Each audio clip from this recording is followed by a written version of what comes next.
what's up, everybody, man? It's your boy David, TDM Talk. We're here for another live audience podcast at the Mood Room, Houston. Shout out to Carlos, Honeysuckle Nectar. As you see, we got on display here. Come get you a drink. Make sure you guys hit that subscribe button. Today we got a very special guest in the building. My girl Dove, how you doing? Good, how are you? Y'all may have seen her before on the podcast. We did an episode, a full-length one. So today we're just kind of catching up on what's been what's been up.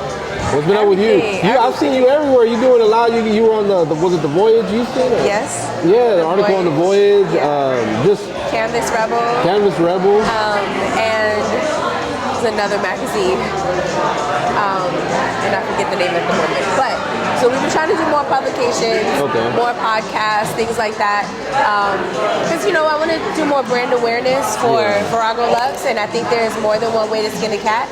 Not necessarily always selling, but of course selling is important. Yeah. But also kind of getting to know, or have the audience get to know me as well, because I think that's a very for small business, that's the advantage, is that you get to know me as a person. Yeah. Right? Like, who knows the owner of Clinique, but you get to know me. So we just had Nicole on for an episode. Shout out to Nicole. Yes. And we talked about that, just having the human interaction, right? Because I feel people will be more prone to support you if they feel they know you somewhat, even if it is through social media or podcasts or magazines. As long as they get to know a little bit about the story, I feel they'll be more like, you know what, I like what she said, I like what she stood for, let me go support.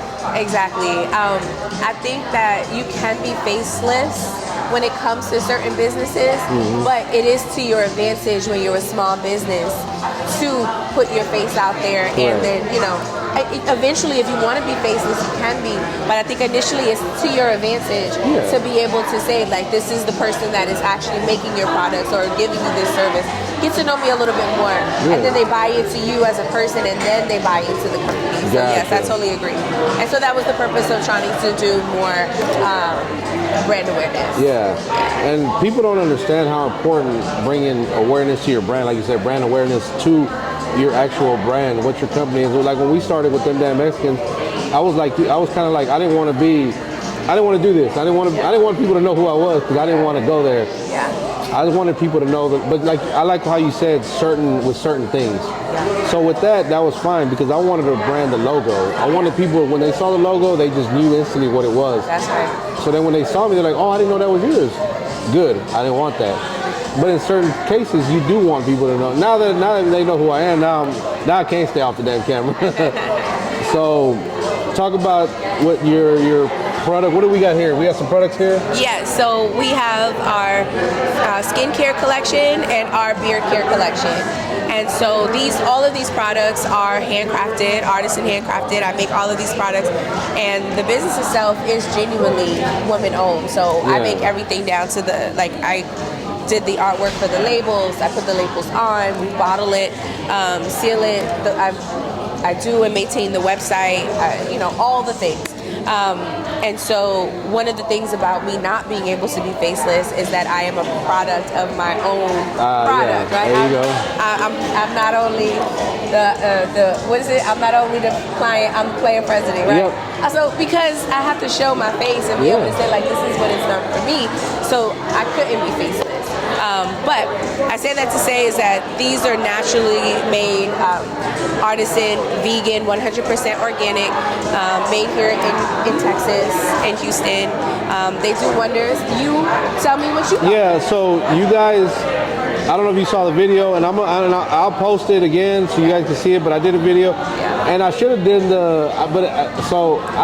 I wasn't comfortable with that yet, with doing how they'll do it while they're, I don't know, what do you call that? What are you talking about, like when you do when you're putting it on. Get ready with me. Yeah, get ready with me, yeah. So I was like, I can't do a get ready with me. I'm like, but I did try the product, I still use it.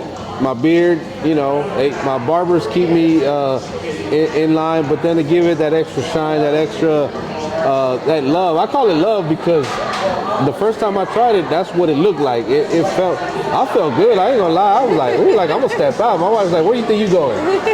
You ain't going nowhere now. But it's really good. Smells good. Even my kids were like, Dad, you smell good. Like, what cologne? I'm like, nah, it ain't cologne. It's the beard care product. So, fellas, there's something in there for you too, man. Go on and get you some of this stuff. Those of you that can grow beards, because I know some of y'all can't, y'all can struggle a little bit, But that's what we help with too, is that with the beard care collection, it helps you to fill in the spaces. Okay. It's great for growth and strengthening, softening, moisturizing, and helps with the follicle. So that's why we have the beard oil, the beard moisturizer, and the beard bar. Right. And so this, similarly with the skin, is that we have our skincare collection, which is our serum, our face bar, and our toner. And all have been meticulously crafted. So little thing, the soaps were the hardest thing. TikTok will make you think that soap is easy to make. TikTok makes everything look easy, honestly. You could drive a plane according to TikTok. Okay? Yeah, that's true. Let me say no. So what was things are not as easy. So what was the difficulty with the soap? Like what did you It's encounter? pure chemistry. It's pure chemistry.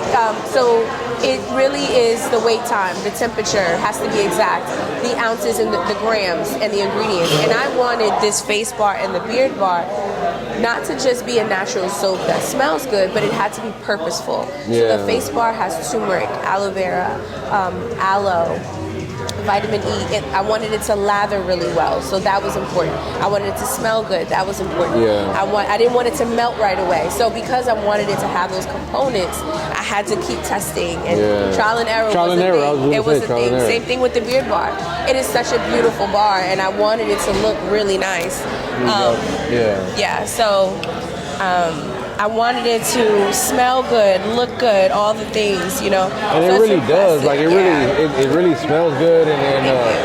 I'm not just saying that because she's here and we're on camera. Like I always say, and y'all know me. I'm not just gonna co-sign something that I haven't either tried myself or really like, and I'm not gonna promote something that I never actually tried. So I appreciate that. I appreciate the care and the detail you take into your product because you can tell. Not everybody's like that. And we discussed a little bit about that, before. So where can they find the product at? I know you got the website, right? The website, there'll be a link in the description. You guys want to order something, go on right ahead. But where else can they find it? So we usually do pop-ups, and so every month, at the beginning of the month, I'll post the whole schedule of where we're going to be. So you can always check the Instagram, and it'll say where we'll be, what day, how long, so on and so forth. So we do pop-ups all over Houston. And in our pop-ups, our setup is really beautiful, very thought of and unique and welcoming. It's like a boutique in and of itself. So if you ever want to get it in person, you could do that. Do you have anything coming up? Any pop-ups scheduled? Yeah, so we're looking to do some Mother's Day stuff. Mother's Day is going to be really important. So we'll have some stuff for May for sure. So you go to the Instagram. Yep. Make sure you follow. See where she's gonna be at, and I promise you won't be disappointed. And just even talking to you is gonna be and we talked a little bit about that, about vendors not talking with their customers and whatnot. But I think, and I've never been to a pop-up you've been at, but I'm sure you engage with the customer. Oh yeah, I have to, especially because it's skincare, right? Yeah. It's different from it's food, right? So we have a food vendor here today. You can try her food and love it, and then go back. Right? Yeah. Or you can say, hey, try this, and then come back. Skincare, beard care is very different. So some people are very particular. They may not want to try an entire new regimen. They might want to try one thing. So what I usually do is I allow them to try the products, and I introduce it, and then I give them the layers. And so you get to sample. I have testers so that you can sample it on your hand, smell it, be able to see the texture, and then understand the benefits of each product. How many times at an event would you say you'd have to describe how it works? Countless. And it also depends, right? So we have done small events all the way down to like huge festivals. So Houston Reggae Fest is one, that was the first festival we've ever done. That was 2 years ago, and people still are our customers from that one. Oh, wow. And that was a 2-day event. And so we did it again last year. We're going to have to do it again this year. Yeah. So that's 2 days, and you're out there about 10 hours a day. Wow. So, a lot of touch and go. So we're constantly, I can't be out there by myself. I always have to have somebody with me. That's got to be tough. It's a lot. Yeah. And I know how it is because like I don't know how it is, but in my situation when I'm doing interviews, like I'll get to the most I ever done was like 14 interviews in one day, and of course there'll be 2-3 minutes, whatever. But eventually your voice just gives, you start the more you're talking all day and your voice starts to give out. We were here for the 420 Flower Hour event and we did 7 interviews. By the time I left, my voice was already hoarse. I hadn't done that in a while. It's tough, so I can imagine what you go through having that. It's funny because I'll usually, like I said, I'll hire someone to help me, and of course I give them a break, of course, right? It's a long day, but I don't ever take a break because I feel like every time I sit down and someone walks by, that's an opportunity to make a sale, to introduce our products, because you just never know. So when I'm sitting down, it's really hard. And then one thing about having a product, a physical, tangible product, you can't afford to not miss a potential sale because that just means more product just sitting around, just sitting there, when you could have maybe sold it. All you had to do was maybe, hey, come check it out, whatever. Right. So now I love how detailed you are with everything, how just you can just see the professionalism in the class and your brand and everything that you do to the content you put out. Just everything. So I definitely appreciate that, Thank you. I think, even though I do appreciate and enjoy the big festivals, I also like those smaller, intimate settings also because we get to unpack. And like festivals are more touch and go. People want to see the festival. They want to go. They want to get more lemonade and food and all that. But when you have a smaller setting, such as like makeup classes, I do well at those. I'm also looking for men's events also to help with. You might have to put one together. Yeah. And so when you have smaller settings like this, perhaps, then you can be able to really dive in and ask questions. I can now ask questions like, what do you usually do? Like, I can't dive into that stuff when it comes to a busy festival. Correct. It's more like, this is what is the main thing you need. This is going to help you. Boom, transaction. Well, y'all heard it here, man. I want y'all to go for real. Go tap in with my girl, man. She got a lot of great things going on. She's always, she be outside, and you be, and like you said, you be at the big events and then you be at the smaller events, and there's obviously, you just described some of the differences. Again, I'm someone, our events are, I don't know, small, maybe mid, I don't even know what you would call it, but hopefully we get to have you one day at one of our events, and that way our people can be like, okay, well, I'm going over there anyway, let me go and stop by. And I've seen pictures of your setup, so again, that's another thing. That's why I say so much about how you prepare and how you handle those kind of things, because not everybody does that. Everybody is okay with mediocrity or just putting out whatever. You're not. No, and it's interesting because I was thinking the other day, like when it comes down to collaboration, it's like sometimes someone else's, you want to collaborate. I've been collaborating with a ton of people, and sometimes when I speak to my peers and other entrepreneurs, they've been also telling me how you want to collaborate with someone, but sometimes their standards are not the same as your standards. Yeah. And so you can see the clear difference, and then it's like, how do you deal with that, right? Like that's a tough one, because they could be working at capacity, but you are like, this is high level stuff, right?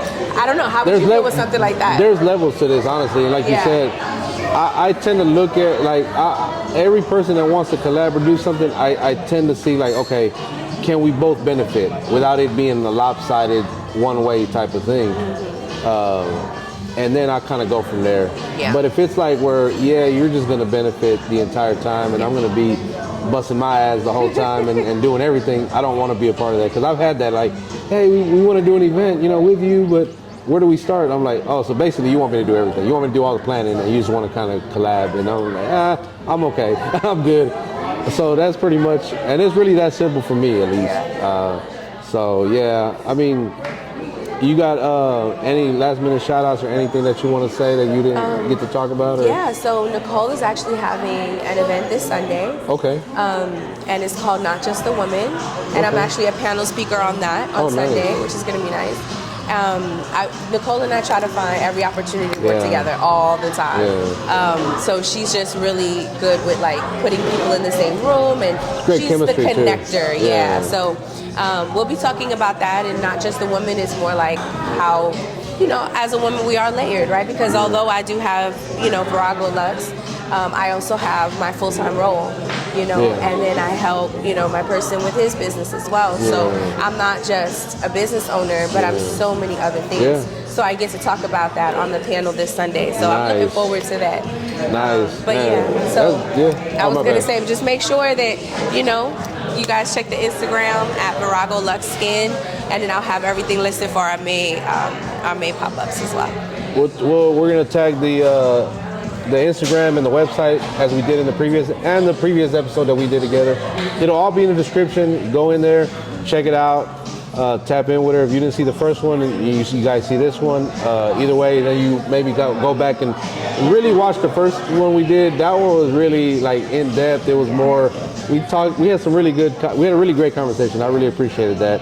I appreciate you for giving me a little bit of your time today, coming out. You know, always great seeing you. You know. Man, make sure you guys hit that subscribe button. Go get you some honeysuckle nectar, Virago Lux skincare products. Buy that as well. And hit that subscribe button. I don't know if I said that, but hit that subscribe button. And we appreciate everybody that watches it. On that note, we are Them Damn Mexicans.